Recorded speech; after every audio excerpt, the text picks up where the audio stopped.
Britain's Conservative Party has selected its final two contenders to replace Prime Minister Boris Johnson after he resigned earlier this month following numerous scandals. Former Treasury Chief Rishi Sunak is facing off against Foreign Secretary Liz Truss. They will spend the coming weeks campaigning for the votes of roughly 180,000 Conservative Party members. The next British PM will be announced on September 5th. So joining us now is Gillian Tett. She is the U.S. editor-at-large for the Financial Times. Gillian, great to see you. So Rishi Sunak has emerged as the favorite to win Britain's top job after coming in first in almost every round of elimination voting by lawmakers. Explain to our audience here in the United States, what do we know about him?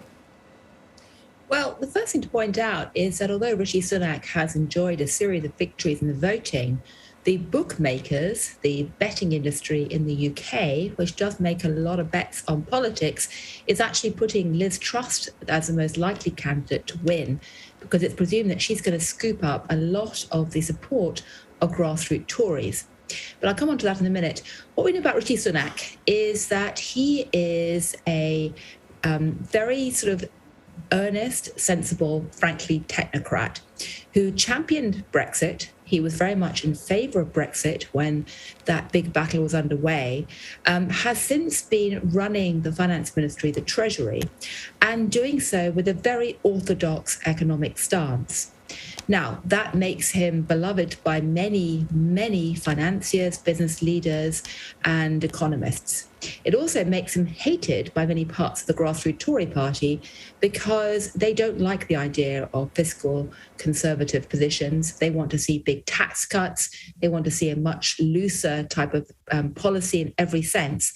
And on top of all this, Sunak is resented because he has a track record working in financial institutions, Goldman Sachs, and he also has a wife who has had non-dom status and is perceived to be wealthy.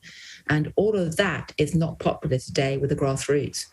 So that brings me to Liz Truss, who is the competitor here. I find it really interesting that you describe him as a technocrat, very responsible, because it seems a little bit like she is not the opposite, but she's willing to make promises that perhaps Sunak is not willing to make. It seems like she's popular amongst the rank and file, the right-wing members of the Conservative Party. Tell me more about her. Well, a lot of people in America right now are fretting about how bizarre the Republican Party seems to have become in the wake of Donald Trump. And many people could say that about Conservative Party politics in the UK too, because it's a bit of an Alice in Wonderland, to be honest. Mm-hmm. Liz Truss actually opposed Brexit back in 2016, a fact that she's trying very hard to conveniently forget because the grassroots of the British Conservative Party, the Tories, are very pro-Brexit.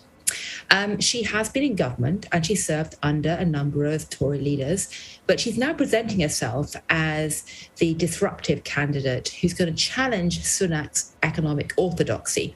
She talks a lot about the idea that anyone who's worked at the Treasury, the British finance ministry, is basically in the grips of old-fashioned thinking, and she's going to come in and break it up. So she's criticised the Bank of England for what it's done on inflation. She's talked very loudly about wanting to slash taxes, or rather oppose further rises. She insists that that won't boost inflation. It will actually be disinflationary.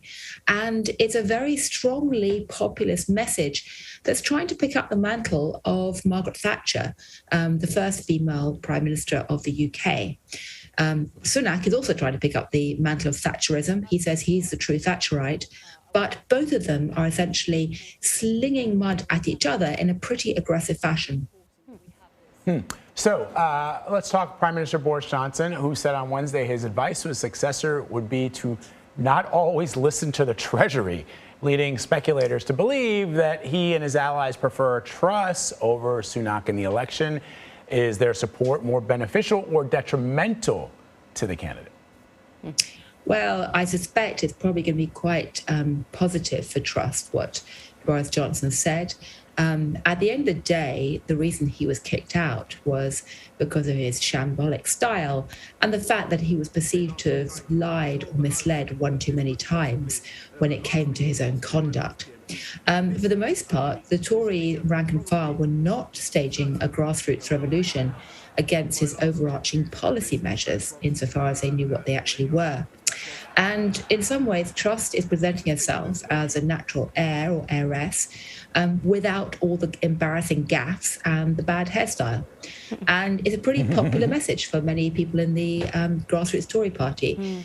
But one way to step back and see this is really about a much bigger fight that's occurring right across the Western world right now, including in America, which is, do the voters want a populist who makes bold promises, never mind how contradictory they may seem, or do they want a competent technocrat who actually does things? Now, most financial investors and business leaders would probably prefer the second. Many voters today, however, prefer the first. Really quickly before we let you go, Gillian, you know, when Boris Johnson was elected, there was this, people had very strong feelings on both sides when it came to him. I'm wondering about the feelings with these two candidates who have bubbled to the top that are not being picked by the rank and file initially, but will ultimately the final victor will be. I'm wondering, are they passionate about the choices that are laid out in front of them, or are they kind of like, meh? Well, I mean, no one gets to the top politics without being pretty opportunistic and able to sell almost anything. And it's important to stress that anyone who's seen the film Love Actually knows that British political culture is very different from American political culture. And what's acceptable to voters in Britain is not the same necessarily as in the US. But what's clear is that Sunak knows how to count, and he's pretty serious about trying to take forward a set of economic policies that are credible in global markets.